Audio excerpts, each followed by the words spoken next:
tapat, matatag at maaasahan balitang tama at totoo lamang dito sa Pilipinas Network. Magandang araw sa ating mga kababayan sa Pilipinas at sa buong mundo. Huwag kalimutang pusuan ang video, sumubaybay at pindutin ang patingaw upang lagi kayong updated sa balita. Simulan na natin. Isang matinding pag-atake gamit ang sasakyang may pasabog ang muling yumanig kamakailan sa hilagang kanlurang Pakistan na nagdulot ng malawakang pinsala at pagkawala ng maraming buhay. Naganap ang insidente sa isang himpilan ng seguridad sa distrito ng Tank sa lalawigan ng Khyber Pakhtunkhwa kung saan kabuang 27 katao ang nasawi. Sa bilang nito, 12 ang sundalo ng hukbong katihan ng Pakistan, 2 ang pulis, 1 ang opisyal ng kagawaran ng kagubatan, habang 12 naman ang mga salaring napatay sa sumunod na operasyon ng militar. Kasabay ng panloob na krisis na ito, may mga lihim na hakbang diplomatiko ring nagaganap sa likod ng mga pampublikong pahayag. Palihim na sinusuri ng mga opisyal ng Pakistan at Iran ang mga paraan upang muling simulan ang naudlot na usapang pangkapayapaan sa pagitan ng Estados Unidos at Iran. Isinusulong ang hakbang na ito bilang bahagi ng panrehiyong pagkilos na diplomatiko na pinangungunahan ng China. Nagaganap ang mga hakbang na ito sa gitna ng patuloy na paglala ng digmaan, sa gitnang silangan at ng mga banta sa mahahalagang daanan ng langis sa buong mundo. Ang mga pag-atake sa mahahalagang lagusang pandagat tulad ng kipot ng Hormuz at dagat na pula ay patuloy na nagdudulot ng pangamba sa pandaigdigang pamilihan. Ang pagsasabay ng karahasan sa hangganan at tensyon sa mga ruta ng kalakalan ay nagpapakita ng isang napakaselang kalagayang geopolitikal. Sa kasalukuyan, nahaharap ang Pakistan sa magkasabay na hamon sa seguridad at diplomasya. Sa loob ng sarili nitong teritoryo, kinakaharap ng Islamabad ang paghina ng seguridad sa hangganan dulot ng Tehrik-i-Taliban Pakistan o TTP. Sa kabilang banda, sinusubukan ng bansa na gumanap bilang tagapamagitan sa pagitan ng magkakatunggaling kapangyarihan tulad ng Beijing, Washington, Tehran at Riyadh. Ipinapakita ng mga pangyayaring ito ang tuwirang ugnayan sa pagitan ng seguridad, sa hangganan at ng pandaigdigang ekonomiya. Ang tensyon sa pagitan ng Pakistan at Afghanistan kasabay ng digmaan sa gitnang silangan ay parehong nagbabanta sa kaligtasan ng mga sibilyan, presyo ng langis at pandaigdigang daloy ng mga kalakal. Ang anumang pagkaantala sa mahahalagang rutang ito ay maaaring magdulot ng sunod-sunod na epekto sa iba't ibang panig ng daigdig. Layunin ng ating ulat ngayon na magbigay ng seryoso, objektibo at walang kinikilingang pagsusuri sa dalawang pangunahing pangyayaring ito.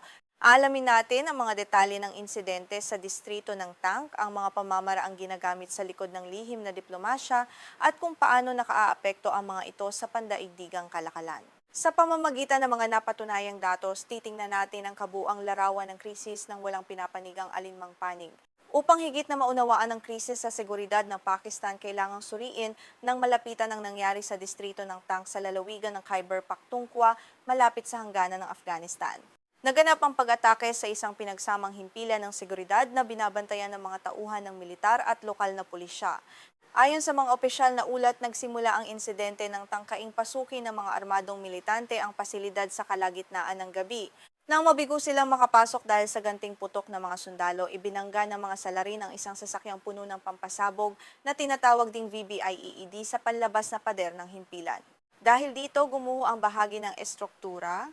Sa panig ng pamahalaan, kinumpirmang 15 tauhan ng seguridad at opisyal ang nasawi, 15 sundalo ng hukbong katihan ng Pakistan, 2 pulis at 1 opisyal mula sa kagawaran ng kagubatan.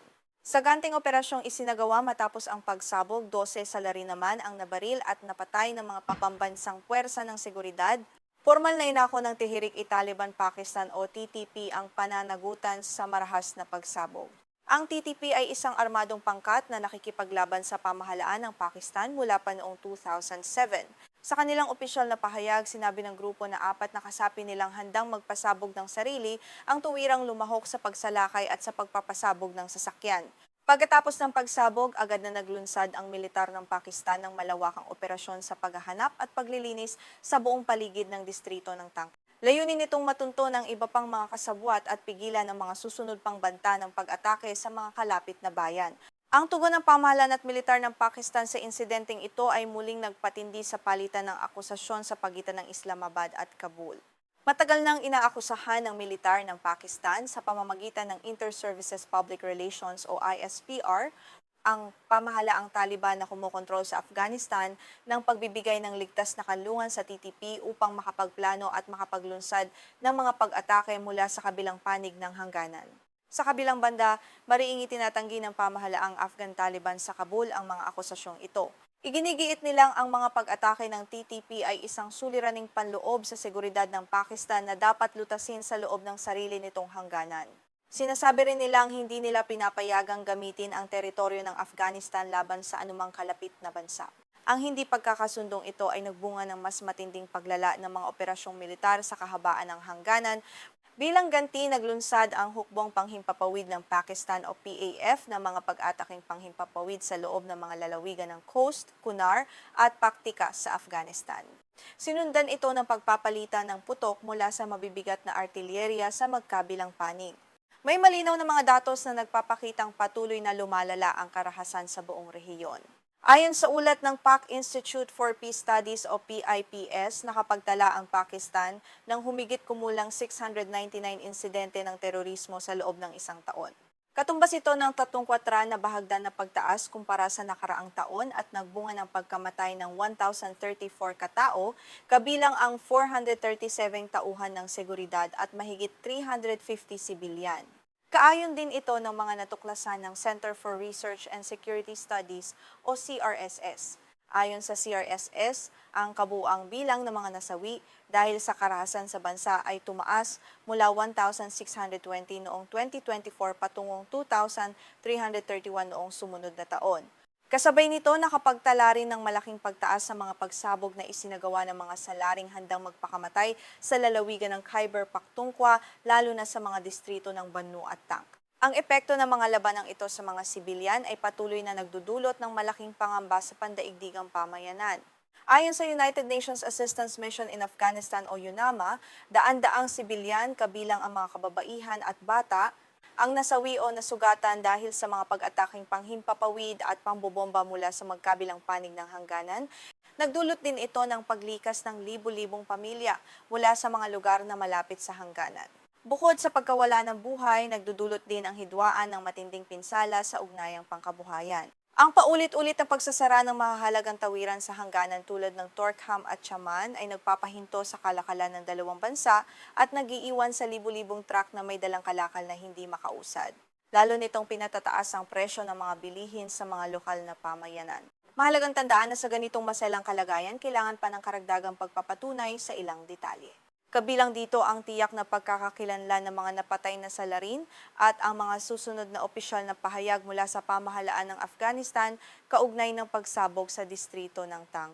Habang nagpapatuloy ang krisis sa seguridad sa hangganan, may isa pang mahalagang pangyayaring nagaganap sa larangan ng pandaigdigang diplomasya. Sa kabila ng sarili nitong mga panloob na suliranin, tinatangka ng Pakistan na gumanap ng mahalagang papel upang makatulong sa pagpapahupa ng tensyon sa gitnang silangan. Kasama ang China, sinusubukan ng Islamabad na magbukas ng mga diplomatikong daan upang maibalik ang hindi tuwirang usapang pangkapayapaan sa pagitan ng Estados Unidos at Iran. Ang bagong hakbang na ito ay nagmula sa isang masinsinang pagkilos na diplomatiko na pinangungunahan ng China sa Beijing. Dahil sa 5 buwang nagpapatuloy na digmaan sa gitnang silangan at sa banta nito sa pandaigdigang ruta ng kalakalan, nagpasya ang Beijing na gamitin ang magandang ugnayan nito sa Pakistan at Iran upang bumuo ng isang balangkas para sa palitan ng mensahe sa pagitan ng Washington at Tehran. Bilang bahagi ng lihim na prosesong ito, 2 beses na bumisita sa Islamabad ang Ministro ng Interior ng Iran na si Eskandar Momeni sa loob lamang ng 10 araw upang makipagpulong sa mga pinuno ng Pakistan.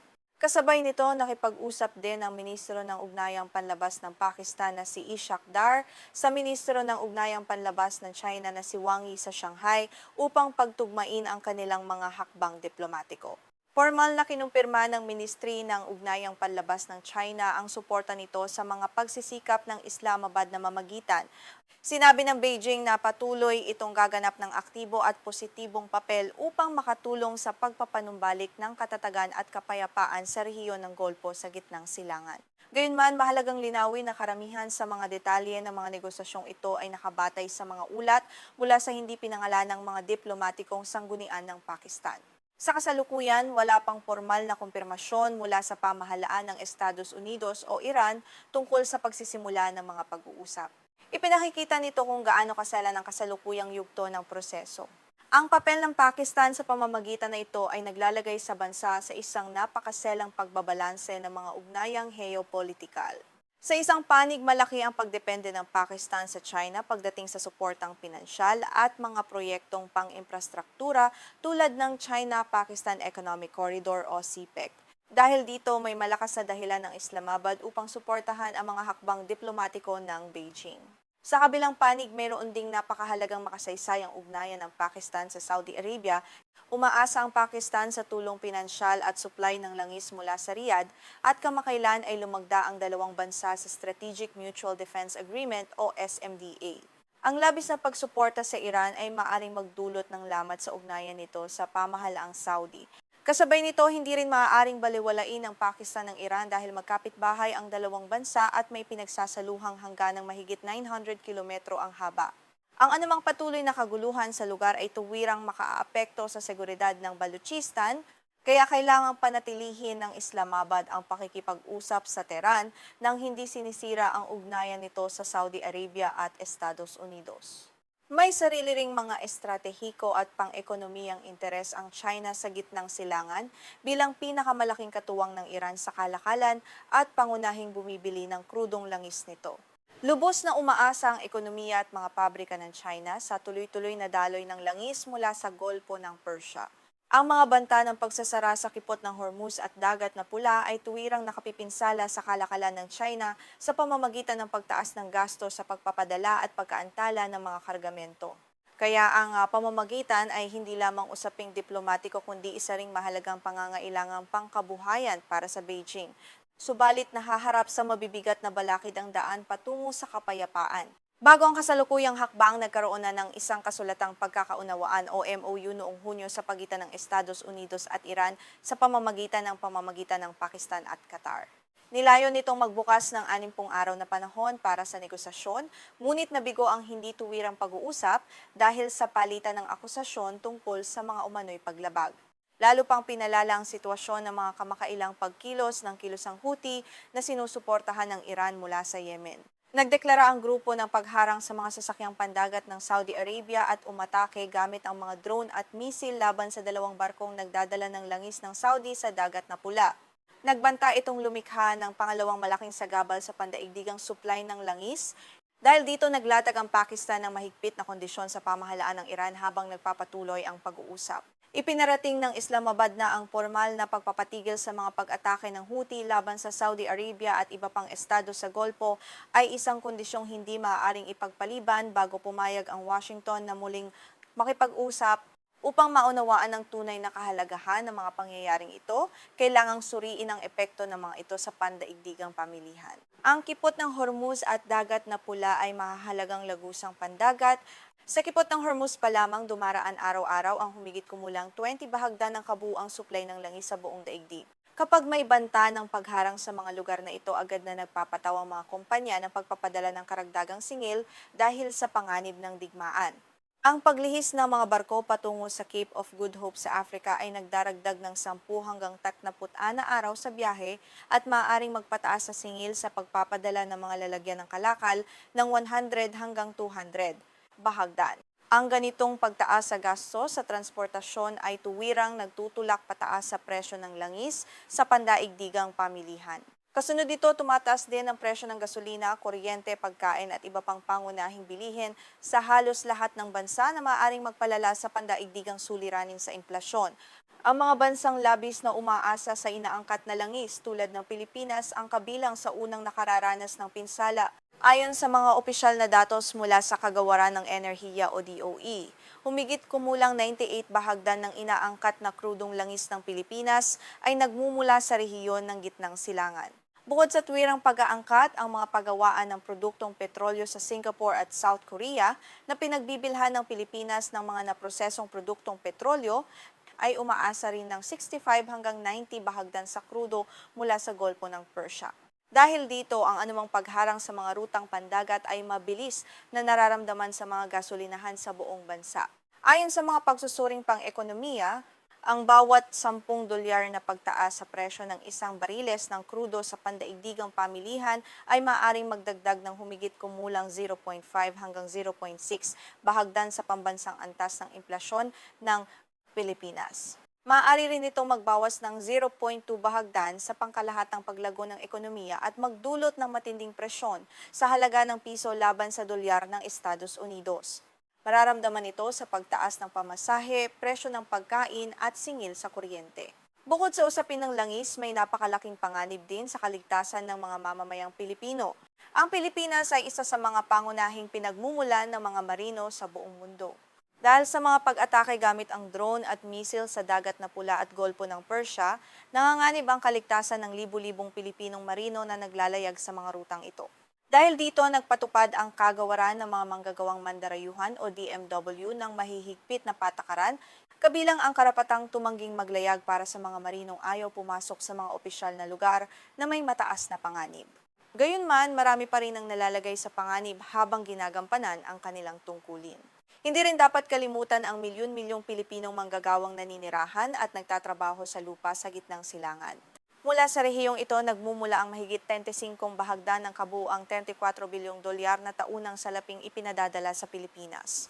Ang banta ng lumalawak na digmaan ay nagdudulot ng pangamba sa posibleng malawakang pagpapauwi sa mga manggagawa at pagkaantala ng kanilang mga sahod. Sa pagtingin sa hinaharap, may 3 pangunahing pangyayaring dapat masusing bantayan. Unang, magiging opisyal na tugon ng Estados Unidos at Iran kung formal nilang tatanggapin ang balangkas ng pamamagitan na itinutulak ng Beijing at Islamabad. Pangalawa, ang kalagayan sa hangganan ng Pakistan at Afghanistan. Kailangang obserbahan kung magpapatuloy ang mga ganteng pag-ataking panghimpapawid ng hukbong panghimpapawid ng Pakistan sa loob ng teritoryo ng Afghanistan o kung magkakaroon ng mga pansamantalang tigil putukan sa ilang lugar na sangkot ang TTP. Pangatlo, ang mga susunod na pagkilos ng kilusang Houthi sa Dagat na Pula. Ang paghinto o pagpapatuloy ng kanilang mga pag-atake sa mga barkong nagdadala ng langis ng Saudi Arabia ang magiging sukatan kung magkakaroon ng pagkakataon ang diplomasya o kung magpapatuloy ang pagtaas ng presyo ng enerhiya. Sa kabuuan, makikita natin ang dalawang magkaugnay na kwento. Sa isang panig, ang pagsabog sa distrito ng Tank na ikinasawi ng 27 katao ay nagpapakita ng malalim na krisis sa seguridad sa pagitan ng Pakistan at pamahalaang Afghan Taliban kaugnay ng mga pagkilos ng TTP sa hangganan. Sa kabilang panig, sa kabila ng sarili nitong mga panloob na suliranin, nananatili ang Pakistan bilang isang mahalagang tulay na geopolitikal kasama ang China, sa pagtatangkang maibalik ang usapang pangkapayapaan sa pagitan ng Estados Unidos at Iran at maprotektahan ang pandaigdigang ruta ng kalakalan. Para sa ating mga Pilipino, ang anumang pagkasira ng kapayapaan sa kipot ng Hormuz at Dagat na Pula ay may tuwirang epekto sa ating kabuhayan sa pamamagitan ng pagtaas ng presyo ng langis at inflasyon. Nakaaapekto rin ito sa kaligtasan ng ating mga manggagawang Pilipino sa ibang bansa at mga marinong naglalayag sa mga mapanganib na rutang ito. Ano ang inyong pananaw sa mahalagang papel na ginagampanan ng mga bansa sa rehiyon upang mapanatili ang kapayapaan, seguridad at maayos na daloy ng pandaigdigang kalakalan? Ibahagi ang inyong maayos at walang kinikilingang opinyon sa ibaba at huwag kalimutang mag-subscribe para sa iba pang napatunayan at objetibong ulat tungkol sa mga pandaigdigang balita.